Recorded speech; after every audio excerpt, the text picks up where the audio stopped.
sejak kebangkitan ulama bersama pengikut-pengikutnya istiqomah dan setia jaga akidah dan sunnah Rasulnya.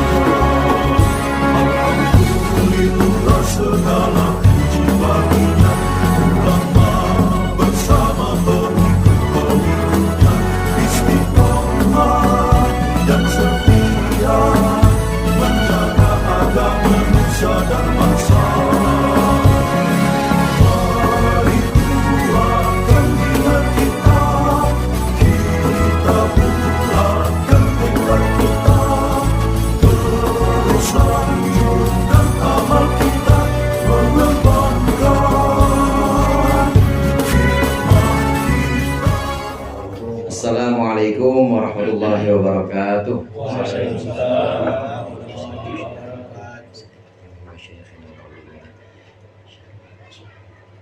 Al-Fatihah.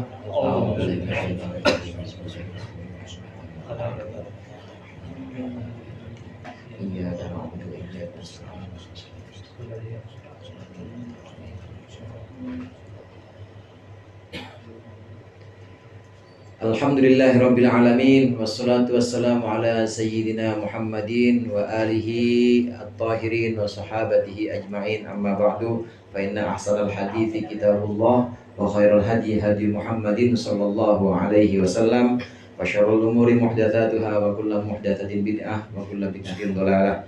Segenap jamaah Majelis Ta'lim Miftahul Khair dan gabungan dari beberapa majelis ta'lim, hadirin bapak-bapak, hadirat ibu-ibu sekalian yang dirahmati oleh Allah. Alhamdulillah kita lanjutkan kembali pertemuan rutin kita mengaji kitab tafsir. Tafsir betul Bang Jam? Fikih, berarti kagak ngantuk MC-nya.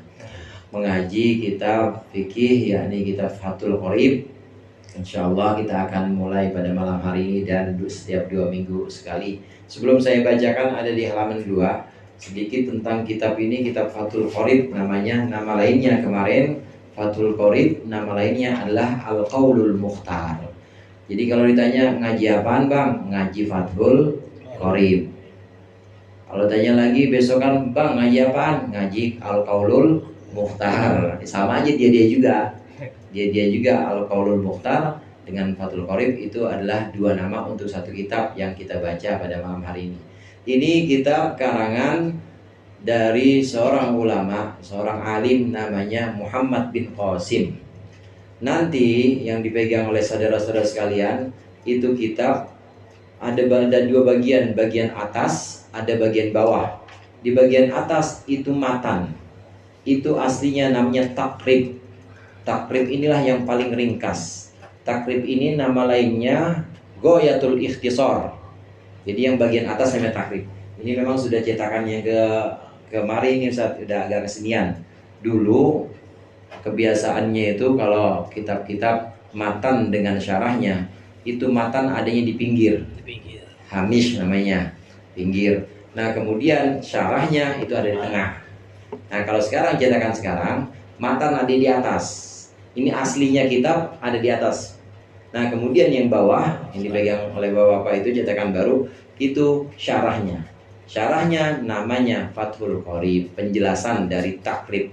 Matannya namanya takrib yang atas. Nah, kita akan baca, kita baca syarahnya, kita baca penjelasan dari takrib yaitu Fathul Qorib. Kalau takrib pengarangnya adalah imam pengarangnya adalah seorang alim yang namanya Ahmad bin Husain bin Ahmad. Ini pengarang takrib.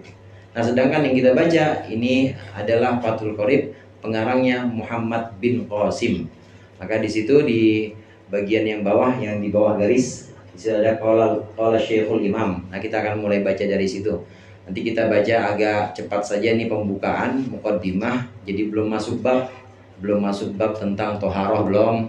Masih hanya berupa muqaddimah atau pembukaan. Nanti ada bismillah, tentunya ada alhamdulillah, sebagaimana mengikuti tafaul atau mengikuti Al-Quran. Al-Quran itu surat pertama apa Pak? Surah pertama apa surah pertama? Al-Fatihah. Surah pertama Al-Fatihah. Itu awalnya pasti Bismillahirrahmanirrahim. Alhamdulillahirrahmanirrahim. Maka kitab-kitab itu pasti begitu. Pertama Bismillahirrahmanirrahim, kemudian Alhamdulillahirrahmanirrahim. Orang pidato, orang sambutan, ya pertama Bismillahirrahmanirrahim, kemudian setelah itu Alhamdulillah. Ya pertama sih salam ya, namanya sambutan. Assalamualaikum. Ya macam-macam salam dah. Ini yang salamnya kayak orang meninggal kan lain-lain. Assalamualaikum, itu innalillahi itu. Tapi kalau membalik ya salamnya salam membalik. Nah kalau dalam kitab tentu nggak ada salam, langsung Bismillah. Di sini disebutkan dulu oleh Imam Muhammad bin Qasim. Jadi yang akan kita baca ini adalah karangan dari Muhammad bin Qasim, Syekh Muhammad bin Qasim. Beliau berkata, qala al-mu'allif rahimahullah wa nafa'ana bihi wa bi ulumihi fid dharain amin. Qala Syekhul Imam Abu Thayyib, berkata Syekh Imam Abu Thayyib, ini nama Abu Thayyib nama kunyahnya, bukan nama asli. Wa yushtaharu aidan bi Abi Suja, dan juga terkenal dengan nama Abu Suja, Syihabul Millah, yang menjadi lenteranya agama, Waddin, dan juga agama, Ahmad bin Husain bin Ahmad, yaitu Syekh Ahmad bin Husain bin Ahmad. Ini nama aslinya Ahmad Al-Isfahani, yang bangsa Isfahan. Saqallahu tarahu sabibar rahmati waridwan, semoga Allah menyirami kuburnya dengan limpahan rahmat waridwani dan ridhonya. Waskanahu ala faradisil jinan, dan Allah tempatkan Imam Abu Syuja atau Syekh Ahmad bin Husain pada Firdaus, surga-surganya, taman-tamannya Firdaus. Ini ucapan dari Syekh Muhammad bin Qasim, bahwasannya telah berkata Ahmad bin Husain yang dikenal dengan Abu Suja, yang dikenal juga dengan Abu Thayyib, perkataannya adalah perkataan Bismillahirrahmanirrahim dan seterusnya, yaitu kitab takrib. Dijelaskan oleh beliau, Bismillahirrahmanirrahim, dengan nama Allah yang Maha Pengasih lagi Maha Penyayang. Maksudnya abtadi'u kitabi hada, maksudnya aku memulai kitabku ini dengan Bismillah, dengan nama Allah aku memulai kitabku ini. Wallahu ismun lidzatil wajibil wujud, Allah adalah nama untuk zat yang wajib wujudnya. Zat yang wajib wujudnya. Perkara di dunia itu ada perkara yang wajib wujudnya, ada yang mustahil wujudnya. Yang wajib wujudnya itu adalah Allah, yaitu yang penyebab dari segala macam wujud. Nah, ada yang wajib, ada yang mustahil wujud. Yang mustahil wujud itu apa? Yang mustahil wujud itu sekutu bagi Allah, mustahil wujud. Tidak ada sekutu bagi Allah. Karena sekutu itu tidak ada, karena sekutu itu hanya merupakan proyeksi. Apa proyeksi itu? Cuma merupakan bayangan, halusinasi. Orang-orang kafir punya halusinasi, punya hayalan bahwa Allah punya sekutu dalam ngurusin alam semesta. Nah, itu tidak akan ada, mustahil, namanya mustahil wujud. Jadi dia tidak ada. Tidak ada, namanya mustahil, itu tidak ada. Nah, Allah wajib wujudnya. Nah, ada juga yang sifatnya mungkin wujud. Mungkin wujud adalah sesuatu yang bukan wajib dan bukan mustahil.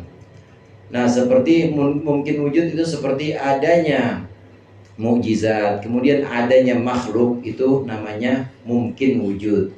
Mungkin wujudnya boleh ada, boleh enggak. Nah, itu tergantung Allah. Allah mau mewujudkannya atau enggak. Maka makhluk masuk dalam kategori mungkin wujud. Jadi wujud itu ada yang mungkin wujud seperti makhluk, pohon segala macam, itu terserah Allah mau Allah wujudkan atau enggak. Ada yang mustahil wujud. Mustahil wujud itu seperti sekutu bagi Allah. Saya sering contohkan seperti anak yang lahir ngedulin bapaknya, mustahil wujud itu. Terus ada yang wajib wujud. Yang wajib wujud itu Allah. War-Rahmanu ablagu minar rahim.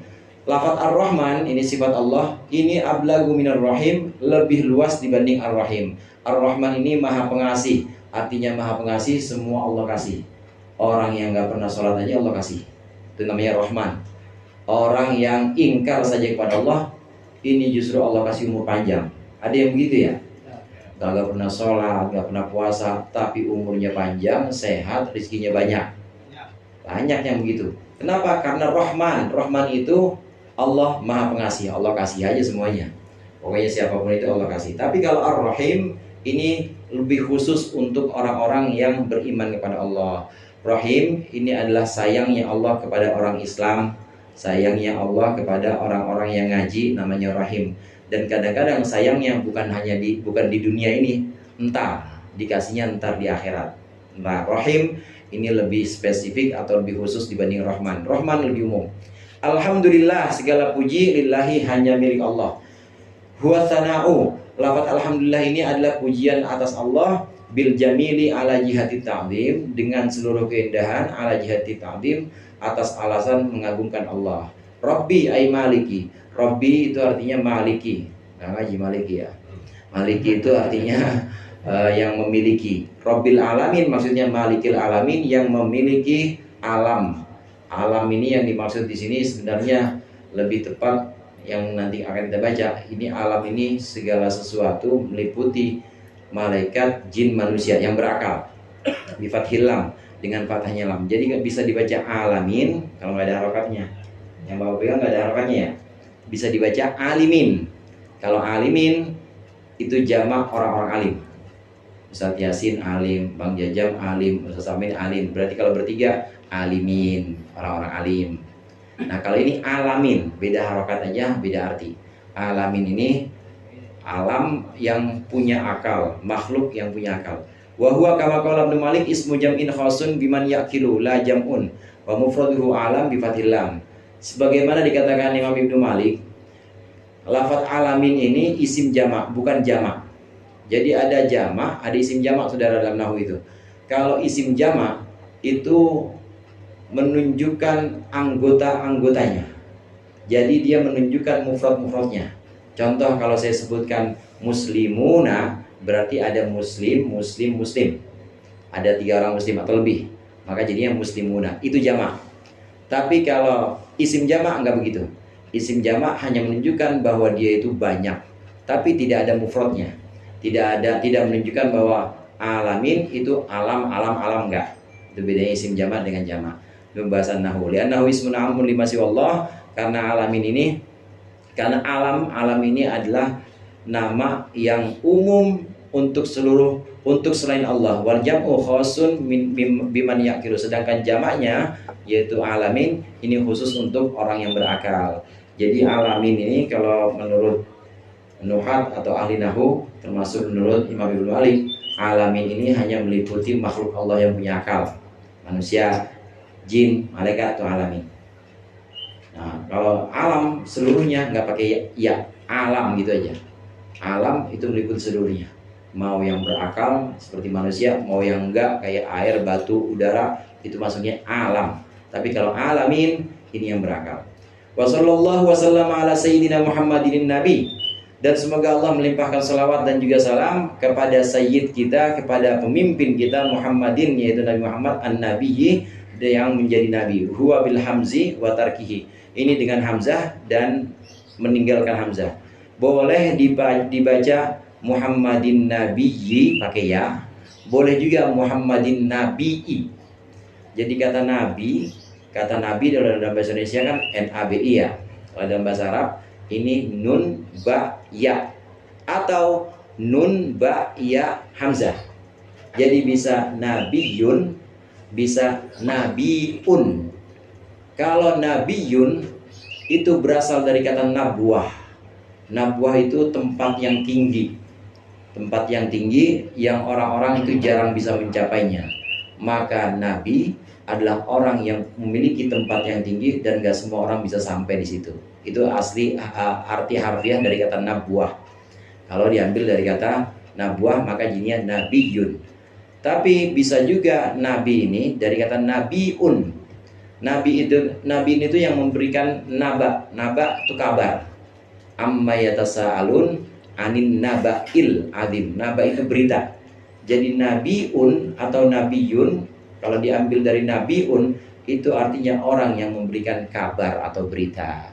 Jadi boleh kita baca, misalnya selawat, kita boleh baca Allahumma sholli ala sayyidina Muhammadin nabiyyi, boleh. Allahumma sholli ala sayyidina Muhammadin nabiyyi, boleh juga. Cuma nggak umum aja.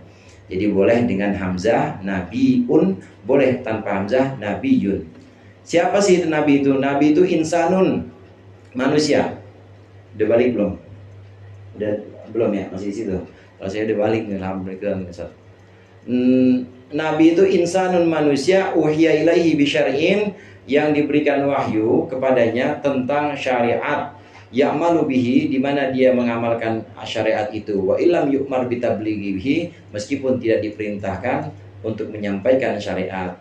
Fa in umira bitablighihi fa nabiyyun wa rasulun aidon, apabila dia diperintahkan untuk menyampaikan syariat maka nabi sekaligus rasul. Wal makna yunshi'us sholata wassalam alaihi, maksudnya pengarang yaitu Imam Abu Syuja atau Imam Ahmad bin Husain ini memohonkan salawat dan salam kepada Allah untuk Nabi Muhammad.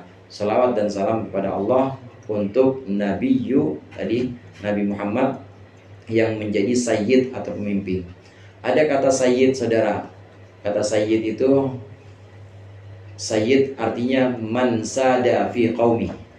Sayyid itu orang yang memimpin satu kelompok, namanya sayyid. Jadi kalau mimpin satu kelompok bisa disebut sebagai sayyid. Sayyid Zamroni, mimpin apa? Mimpin JB, sayyid, panggil aja sayyid. Pokoknya mimpin kaumnya sayyid. Tapi tentunya di sini pemimpin yang pengikutnya banyak. Karena arti sayyid ini juga bisa diambil dari kata man katsura sawaduhu. Sayyid, man katsura sawaduhu, sayyid itu orang yang banyak pengikutnya. Orang yang banyak pengikutnya bisa disebut sebagai sayyid. Ketiga, sayyid ini bisa juga punya arti orang yang banyak sifat halus dan lembutnya, halim istilahnya. Dia bisa memaafkan orang-orang, dia mudah memaafkan orang-orang meskipun dia bisa membalas. Itu namanya sayyid.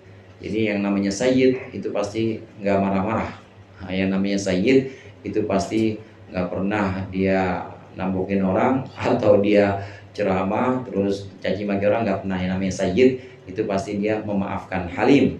Nah, kata sayyid ini bagus kita ucapkan untuk Nabi Muhammad. Jadi kalau mau salawat ya bagus ya pakai sayyid. Allahumma sholli ala sayyidina Muhammad.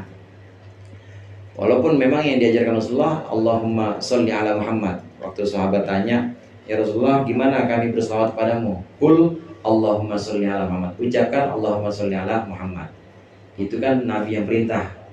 Nah, tetapi kalau kita untuk memuliakan Nabi maka bagusnya pakai sayyid.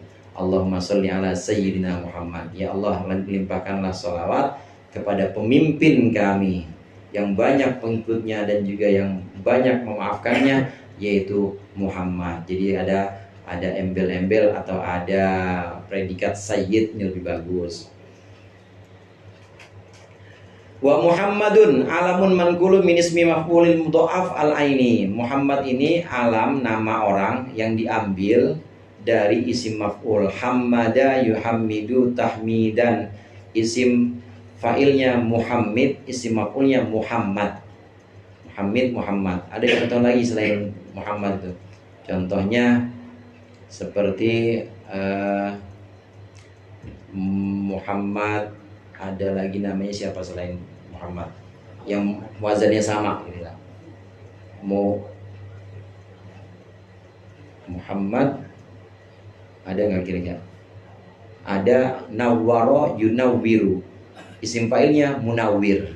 Ada orang namanya munawwir, ada juga yang namanya munawwar. Ada nggak Pak? Ya. Munawwir, munawwar, wazannya sama.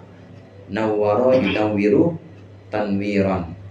Hammada yuhammidu tahmidan. Isim fa'ilnya Muhammad, isim maf'ulnya Muhammad. Begitu juga nawwaro, isim fa'ilnya munawwir, isim maf'ulnya munawwar. Nah, nama Nabi Muhammad ini nama yang diambil dari isim maf'ul, yaitu dari kata hammada yuhammidu. Wa ala alihi tahirin, dan atas keluarganya Nabi Muhammad yang suci. Hum kama qalahu Syafi'i, yang dimaksud dengan keluarga Nabi sebagaimana pendapat Imam Syafi'i, keluarga Nabi itu aqaribuhul mu'minun, yaitu kerabat-kerabat Nabi yang mukmin, min bani Hashimin wa banil Muttalibi, dari keturunan Hashim dan keturunan Muttalib. Tapi syaratnya al-mu'minun, walaupun keturunan Hashim, kalau nggak iman seperti Abu Jahal bukan keluarga Nabi. Walaupun keturunan Hashim tapi dia ingkar kepada Nabi seperti Abu Lahab, maka bukan keluarga Nabi. Jadi yang dimaksud keluarga di sini dalam selawat Allahumma sholli ala sayyidina Muhammad wa ala alihi, yang dimaksud keluarga adalah kerabat-kerabat Nabi. Enggak harus dzurriyyah. Jadi bisa dari samping, bisa keponakan, atau bisa juga anaknya sepupu Nabi, atau bisa juga sepupu jauh. Jadi kalau di daerah Jawa itu kalau sepupu sebutannya misan. Betul ya Pak ya? Misan. Nanti kalau ke bawah udah bukan misan. Namanya apa? Hah?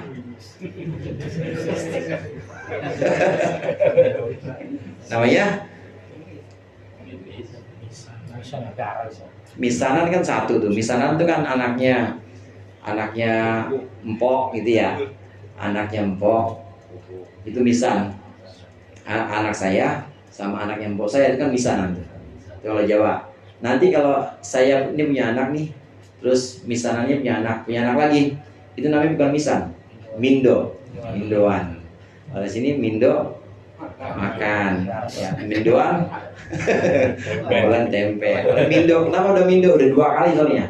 Kalau misan kan baru sepisan, baru 1 kali turun. Nah kalau 2, nah keluarga Nabi ini tidak harus anak dari Sayyidatina Fatimah, enggak.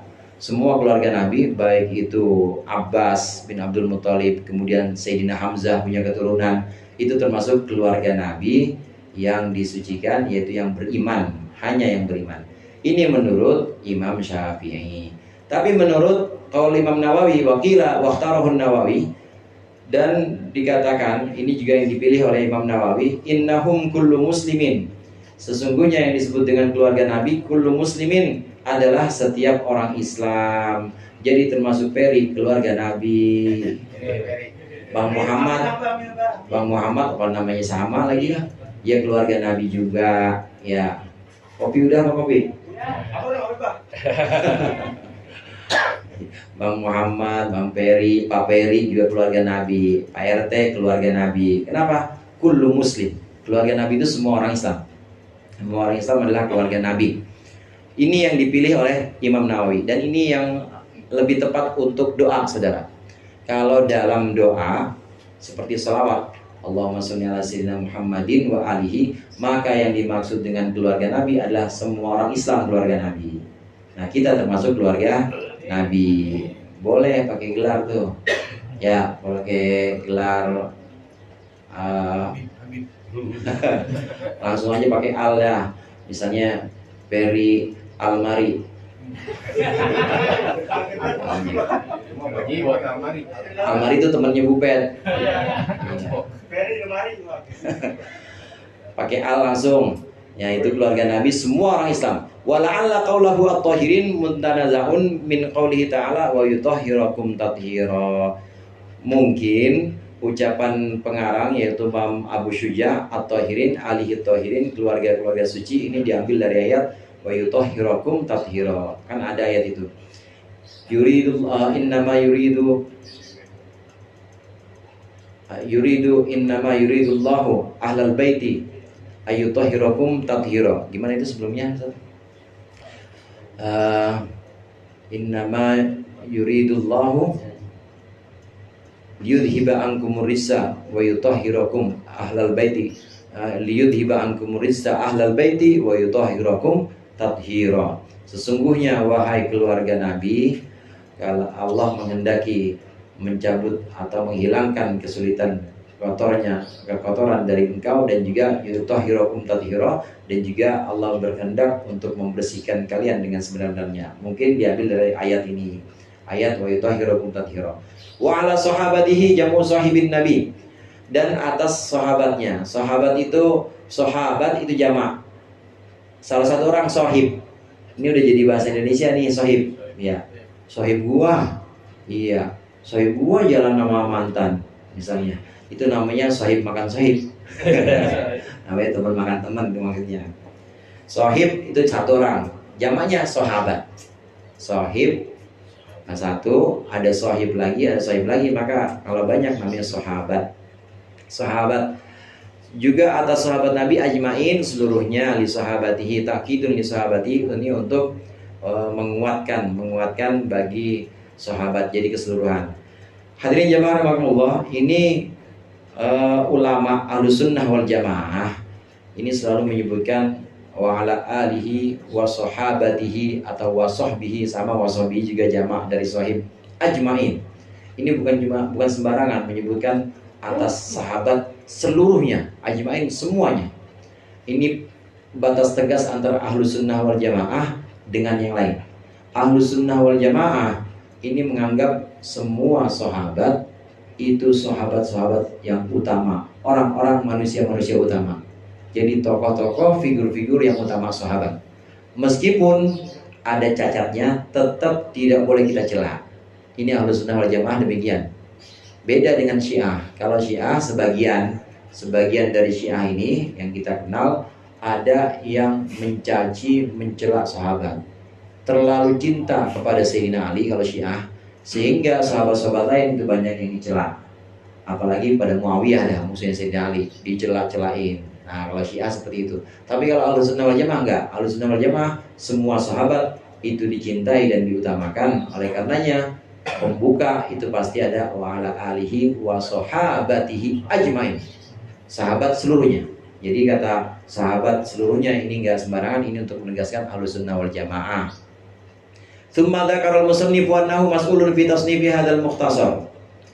Kemudian pengarang menyebutkan bahwasannya beliau diminta fi tasnifi hadzal mukhtasar, untuk mengarang mukhtasar ini. Mukhtasar itu ringkas, singkat, padat.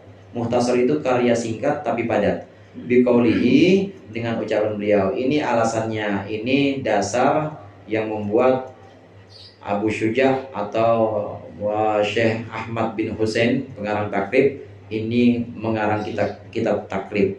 Dasarnya apa? Sa'alani ba'dul asdiqa, meminta kepadaku ba'dul asdiqa, sebagian teman meminta. Jam'u sadiqin, teman ini jamak dari asdiqa, jamak dari sadiq. Wa qauluhu hafizahumullah ta'ala jumlatun du'aiyatun. Ini hafizahumullah, ini adalah jumlah yang menjadi doa, kalimat yang menjadi doa. Kalau di kitab yang Bapak pegang itu ada bedanya nggak, tebal sama tipis? Cetakan hurufnya. Nah, yang tebal itu takrib. Jadi yang tebal itu aslinya pengarang dari Imam Abu Syuja, itu takrib. Nah, yang tipis itu takribnya, Fathul Qoribnya. Itu bedanya cetakan sekarang. Kalau cetakan dulu, kalau kita baca di tengah, yang dalam kurung itu takrib, matannya yang dalam kurung. Nah, kemudian yang di luar kurung itu Fathul Qoribnya, syarahnya.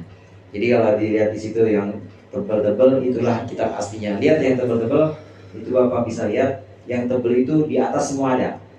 Jadi mulai dari alhamdulillahi, apalagi itu yang tebal, wassallallahu, itu semua ada di atas. Dan dia itu aslinya kitab takrib ya, sangat ringkas. Nah, yang di bawah ini Fathul Qorib memang menjelaskan takrib.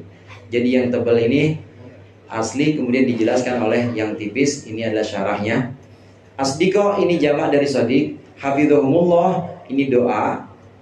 Alasannya mengarang kitab takrib ini an a'mala mukhtasaran, agar aku membuat satu karya ringkas dan padat. Apa mukhtasar itu? Mukhtasar maqalla lafduhu wa kathura ma'nahu. Mukhtasar itu adalah karya yang lafaznya sedikit tapi banyak maknanya. Jadi singkat padat, singkat tapi padat. Termasuk diantaranya Rasulullah SAW itu punya sifat, ucapan beliau itu minal jawami'il kalim. Jadi beliau singkat padat. Beliau bicaranya singkat tapi itu isinya padat banget. Jawami'il kalim. Kayak doa yang diajarkan oleh Nabi kepada Siti Fatimah, anak beliau. Fatimah, baca doa. Doanya nggak usah panjang-panjang. Doanya bagaimana ya Rasulullah? Doanya ya Hayyu ya Qayyum bi rahmatika astaghitsu la takilni ila nafsi tarfata ain wa aslih li sya'ni kullah. Udah segitu doang. Sama doa wahbah, panjang doa wahbah. Ya Allah yang maha mengasihi, maha penyayang, yang maha memenuhi kebutuhan, jangan biarkan aku mengurusi diriku sendiri. Gitu doang. Ya Allah, jangan biarkan aku mengurusi diriku sendiri, sekejap mata pun jangan ya Allah. dan perbaikilah segala urusanku, engkau yang memperbaiki. Kan enak tuh. Itu doa yang seperti itu, jawamiul kalim sifatnya. Artinya kita minta begitu aja udah dapat semua.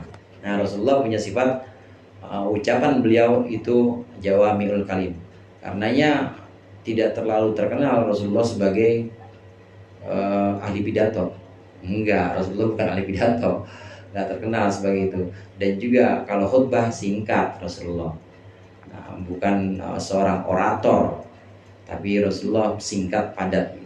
Nah, kitab Mukhtasar ini kurang lebihnya adalah karya yang singkat dan juga padat. Fil fikhi, Mukhtasar dalam bidang fikih. Fikih itu secara bahasa al-fikhu lughatan al-fahmu. Fikih itu arti secara bahasanya adalah paham, wastilahan, dan secara istilah al-ilmu bi ahkami syar'iyyatil amaliyatil muktasabu min adillatiha tafsiriyah. Fikih secara bahasa artinya paham. Jadi kalau disebut faqiha yafqahu, ana afqahu, atau nahnu nafqahu, saya paham. Sama seperti nahnu nafhamu. Atau faqihtum itu sama seperti fahimtum. Fahimtum jawabannya fahimna. Kalau faqihtum sama kita di fahimtum, fahimna. Faqihtum, faqihna. Faqihtum, faqihna. Lapartum, pernah terbakar. Ini fakiha ini sama seperti fahima, artinya paham. Nah, tapi secara istilah atau secara terminologis, fikih itu al ilmu bil ahkami syar'iyyatil amaliyati al muktasabu min adillatiha tafsiliyah. Fikih itu pengetahuan tentang hukum-hukum syariat yang praktis, hukum syariat yang praktis yang diambil dari dalil-dalil rincinya, yakni Al-Quran dan hadis. Fikih adalah pengetahuan tentang hukum-hukum praktis atau hukum amaliyah. Ilmu syariat tentang hukum amaliyah. Emang ada Ustaz ilmu syariat yang bukan hukum amaliyah? Ada. Al-ahkam, al-ilmu bil ahkam asyariyah al-i'tiqadiyah. Ilmu atau hukum tentang syariat, tapi bukan syariat praktis, bukan amaliyah. Syariat yang sifatnya keyakinan. Itu ilmu syariat juga. Ilmu syariat tapi bersifat keyakinan, namanya bukan fikih, tapi namanya tauhid. Husnul Hamidiyah itu tauhid. Terus Aqidatul Awam itu tauhid, bukan fikih. Dia ilmu syariat juga, hukum syariat juga. Hukum tentang wajibnya sifat Allah wujud, wajibnya sifat qudrah. Ini kan bisa menentukan hukum wajib. Kemudian ada sifat Allah, sifat mustahil atau sifat jaiz. Ini kan semua hukum, tapi ini hukum syariat yang sifatnya i'tiqadiyah. Nama ilmunya ilmu tauhid. Nah, kalau hukum agama yang sifatnya amaliyah, hukum syariat yang sifatnya amaliyah, namanya fikih. Jadi praktis amaliyah ini buat amal, perbuatan atau ibadah-ibadah kita. Aku diminta para sahabat untuk mengarang karya yang ringkas dan padat tentang fikih ala madhabil imamil a'zam al-mujtahid, atas mazhab pemimpin yang agung al-mujtahid, seorang mujtahid nasiris sunnah waddin. Ini semua gelar nih atau predikat untuk beliau, penolong sunnah dan agama. Abi Abdullah, yaitu Abu Abdullah kunyahnya Muhammad bin Idris bin Al-Abbas bin Uthman bin Nafi' Asy-Syafi'i, yaitu Imam Syafi'i. Lihat yang tebel itu, yang tebel kan ala madhabil imamil a'zam al-mujtahid Asy-Syafi'i gitu ya. Nah, itu takribnya. Sedangkan yang tipis Fathul Qorib. Tapi oleh Fathul Qorib, oleh Syekh Muhammad bin Qasim dijelaskan nasab panjangnya. Panjangnya Muhammad bin Idris bin Abbas bin Utsman bin Nafi' Asy-Syafi'i. Wulida bi Ghazah, dijelaskan juga sedikit tentang kelahiran Imam Syafi'i. Wulida bi Ghazah sanata khamsina wa mi'ah. Imam Syafi'i dilahirkan di Gaza. Tahu Gaza ya? Palestina sana. Iya, di Gaza tahun 150 Hijriah. Wa mata rahmatullahi taala alaihi wa ridwanuh. Beliau wafat yaumal jumu'ati, hari Jumat. Salqa Rajaba sanata arba'in wa mi'atin, yaitu pertengahan Rajab tahun 204. Lahir 150. wafat 204. Berapa tahun Pak? Berapa tahun? 54. Ada orang-orang yang umurnya pendek tapi karyanya panjang sampai sekarang masih bisa dibaca. Barokah umur itu namanya. Umurnya cuma 54 tapi sampai sekarang masih dikenal sama orang seolah-olah masih hidup. Kita sholat, kita wudhu, kita puasa, ini ngikut Imam Syafi'i semuanya. Imam Syafi'i dari mana? Imam Syafi'i mengambil dari Al-Quran, dari hadis langsung, kemudian merumuskan, jadilah fikih itu. Fikihnya Imam Syafi'i. Bisa mengambil langsung. Hanya orang-orang tertentu seperti Imam Syafi'i, Imam Malik, Imam Abu Hanifah yang bisa mengambil hukum-hukum secara rinci dari Al-Quran, dari hadis menjadi fikih, hanya orang tertentu. Dan butuh banyak alat, bahasa Arabnya, kemudian usul fikihnya atau mantiknya, balagohnya, ini harus benar-benar tahu, harus benar-benar matang. Nah, kita wajib bermazhab. Kalau nggak bermazhab nggak bisa kita. Nggak bisa kita tanpa mazhab mengandalkan Al-Quran, terus merumuskan dari Al-Quran dan hadis saja tentang satu ibadah aja misalnya, nggak bisa. Al-Hajju Arafah, kata Rasulullah kan gitu ya. Haji Arafah, nggak ketemu di situ. Ini Arafah hukumnya apa nih? Wukuf di Arafah hukumnya apa? Apa wajib? Apa sunnah?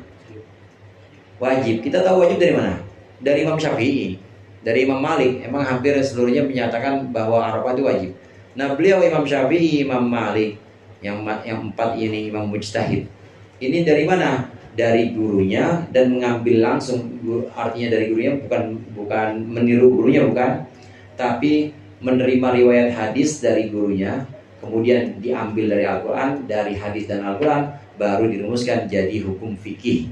Menyebutkan bahwa Al-Hajju Arafah itu menyebutkan, meskipun itu bukan sigot atau bukan bentuk amal, menunjukkan bahwa Arafah, wukuf di Arafah itu wajib karena itu rukun. Dari mana? Dari hadis-hadis yang lain yang mendukung.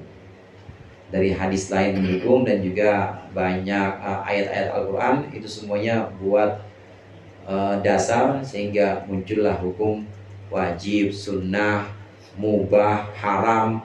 Itu muncul dari istimbat atau dari pengambilan hukum dari dua sumber utama, Quran dan hadis. Disebutkan di sini Imam Syafi'i 54 tahun, termasuk Al-Mujtahid. Hadirin sekalian, ini kita habisin aja. Sebentar ini. Ya, saya sedikit, nanti akan saya baca agak cepat. Mujtahid itu ada beberapa macam. Ada mujtahid mutlak, Imam Syafi'i, Imam Malik gurunya, kemudian Imam Abu Hanifah. Ada satu lagi yang kita kenal, Imam Ahmad bin Hambal. Ini empat ini yang kita kenal mazhabnya paling banyak sampai sekarang dipegang oleh orang sedunia. Yang empat ini yang paling banyak. Ini mujtahid mutlak namanya. Mujtahid mutlak bisa mengambil hukum-hukum ya halal, haram, wajib, sunnah, sehingga ada rumusan fikih, ada mazhabnya dia. Ini diambil langsung dari Al-Quran, dari hadis. Namanya mujtahid mutlak. Di bawah mujtahid mutlak itu ada mujtahid yang disebut dengan mujtahid madhab. Seperti madhab Syafi'i. Ini ada seorang murid Imam Syafi'i namanya Imam Mazani. Imam Mazani ini mujtahid madhab. Beliau mujtahid, dia orang yang mencari hukum, tetapi tetap ngikut kepada Imam Syafi'i. Namanya mujtahid madhab. Ini tingkat kedua, mujtahid madhab. Dan di bawah mujtahid madhab, seperti Imam Mazani, di bawahnya itu ada mujtahid fatwa. Mujtahid fatwa ini tidak betul-betul nggak bisa mengambil hukum karena memang ngikut Imam Syafi'i, ngikut Imam Mazani. Mujtahid fatwa ini seperti Imam Nawawi, Imam Rafi'i, ini mujtahid fatwa yang bisa mentarjih atau bisa meneliti. Ada pendapat A, pendapat B di kalangan ulama-ulama Syafi'iyah, di kalangan ulama-ulama mazhab Syafi'i, ada pendapat A, ada pendapat B. Maka yang paling baik adalah pendapat B. Nah, ini namanya mujtahid apa tadi? Fatwa, mujtahid fatwa seperti Imam Nawawi, Imam Rafi'i. Imam Nawawi ini Imam Nawawi yang ada di sana Imam Nawawi yang kita kenal, Imam, jadi sekitar tahun 400 atau 600 Hijriah, 400, sekitar tahun 400 Hijriah, jadi tahun 1000-an ya, atau 1100-an. Bukan Syekh Nawawi. Kalau Syekh Nawawi Banten tahun 1000 Masehinya tahun 1700-an. Syekh Nawawi Banten ini orang Banten, Tanara, dari Tanara, yang makamnya ada di Makkah, di Ma'la. Nah, kalau ini Imam Nawawi lebih dulu masanya. Ini adalah imam atau ulama mazhab Syafi'i juga, tapi bukan mujtahid mutlak, tapi mujtahid fatwa. Nah, di bawah mujtahid fatwa itu ada seperti Ibnu Hajar Al-Asqalani, Ibnu Hajar Al-Haytami, kemudian ada Imam Romli. Ada Imam Romli, banyak banget di Al-Jihad Romli itu. Ada Haji Romli, ada Ustadz Romli. Nah, Imam Romli ini bukan mujtahid. Ini beliau hanya ulama-ulama saja yang mengikuti ulama sebelumnya. Meskipun kaulnya, pendapat-pendapatnya boleh kita ikuti, tapi tidak bisa disebut sebagai mujtahid mutlak. Mujtahid mutlak itu yang benar-benar mengambil hukum dari Al-Quran, Sunnah, merumuskan jadi fikih. Nah, di bawahnya dia hanya mengikuti mujtahid mutlak, hanya mengikuti Imam Syafi'i atau mengikuti Imam Maliki. Wa wasafal musanniful mukhtasarahu bi awsafin minha annahu fi ghayatil ikhtisar wa nihayatil ijaz wal ghayatu wan nihayatu mutaqaribani wa kadal ikhtisar wal ijazu. Imam pengarang, musannif itu pengarang, musannif pengarang mendeskripsikan karyanya, ringkasan ini, dengan sifat bahwa karya ini sangat ringkas, karya ini benar-benar singkat. Ini sama saja, ringkas dengan singkat ya artinya sama. Wa minha annahu yaqrubu 'alal muta'allim li furu'il fiqhi darsu wa yasulu 'alal muta'allim hifdhu. Nah, diterangkan bahwa karya ini mendekatkan yang belajar kepada cabang-cabang pembahasan fikih dan mudah untuk dihafal. Takrib. Dulu kalau santri ngapal pertama kali ya takrib. Jadi yang dihafal yang paling singkat, bukan menghafal Fathul Qorib, bukan, tapi takrib. Karena Fathul Qorib panjang banget, tapi kalau takrib singkat. Istihdaruhu ala dhahri qalbin liman yarghabu fi hifdzi mukhtasarin fil fiqh. Gampang menghafalkannya, maksudnya mendatangkannya ke dalam hati, menyimpan dalam memorinya. Ini untuk para pelajar sangat gampang. Wasalani aidan batul asdiqa an ukthira fihi ayat mukhtasar min at-taqsimat il ahkam al-fiqhiyah. Dan sahabat-sahabatku meminta agar aku memperbanyak dalam kitab ini pembahasan hukum-hukum fikih, pembagian hukum-hukum fikih. Wa min hasri ayat dhabtil hisalil wajibati wal mandubati wa ghiriha, dan juga untuk membatasi mana yang wajib, mana yang sunnah. Atas dasar itu maka beliau mengarang kitab. Jadi ini bukan seperti karya skripsi. Kalau skripsi kan nggak ada yang minta ya, yang minta kampus, yang minta dosen, kalau nggak nulis nggak lulus. Tapi ini yang minta bukan gurunya, tapi yang minta teman-temannya. Karena ketahuan bahwa beliau Imam Abu Syuja alim, maka beliau diminta tolong buatkan ringkasan yang padat, singkat padat tentang hukum fikih, yang dimana dalamnya itu sudah ada yang wajib, yang sunnah. Ini didesak sama teman-temannya untuk atau sama murid-muridnya untuk membuat ini, maka beliau mengarang kitab takrib ini. Fa'ajabtuhu ila su'lihi fidzalik, maka aku menjawab kepada permintaan sebagian temanku untuk itu, untuk mengarang kitab. Thaliban li thawab, aku mengarang ini bukan karena untuk dapat S1, S2, tapi thaliban li thawab, untuk mencari balasan minallahi ta'ala, dari Allah Ta'ala, jazaan ala tasnifi hadal mukhtasar, sebagai balasan atau ganjaran untuk mengarang mukhtasar ini. Raghiban ilallahi subhanahu wa ta'ala bin i'anah min fatih ala tamami hadal mukhtasar. Seraya berharap pada Allah, meminta kepada Allah pertolongan dalam menyempurnakan mukhtasar ini, karya ini. Wa fit taufiqi lis-shawab, dan untuk dibimbing menuju yang benar. Shawab itu sering kita dengar, wallahu a'lam bis-shawab. Apa itu shawab? Diddul khata'. Shawab itu kebalikannya khata'. Khata' itu salah. Jadi muallif atau musannif mohon kepada Allah untuk dibimbing menuju yang benar, jangan sampai keliru. Innahu ta'ala ala ma yasha, sungguhnya Allah Ta'ala atas segala sesuatu yang dia kendaki, ayyuridu qadirun, Allah Maha Kuasa. Qadirun maksudnya Maha Kuasa. Wa bi ibadihi latifun khabir, dan terhadap hamba-hambanya Allah Maha lembut dan Maha mengetahui. Bi ahwali ibadihi, tentang keadaan hamba-hambanya. Wal awwalu muktasabun min qaulihi ta'ala. Sifat yang pertama latif ini diambil dari ayat Allahu latifun bi ibadih. Allahu latifum bi ibadih. Allah Maha lembut, Maha tahu pada hamba-hambanya. Wa tsani min qaulihi ta'ala wa huwal hakimul khabir. Allah Al-Hakim yang Maha bijaksana, Al-Khabir yang Maha mengetahui. Wal latif wal khabir ismani min asma'i ta'ala wa ma'na al-awwal al-alim bi dzakal umur wa mushkilatiha wa yutlaqu aidan bi ma'na rafiq bihim. Ada latif, ada khabir, ini dua-duanya termasuk Asmaul Husna.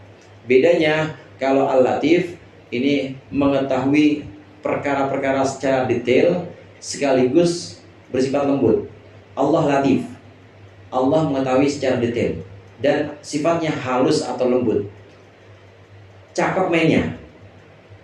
Jadi sangat halus, sangat lembut dan mainnya cakep.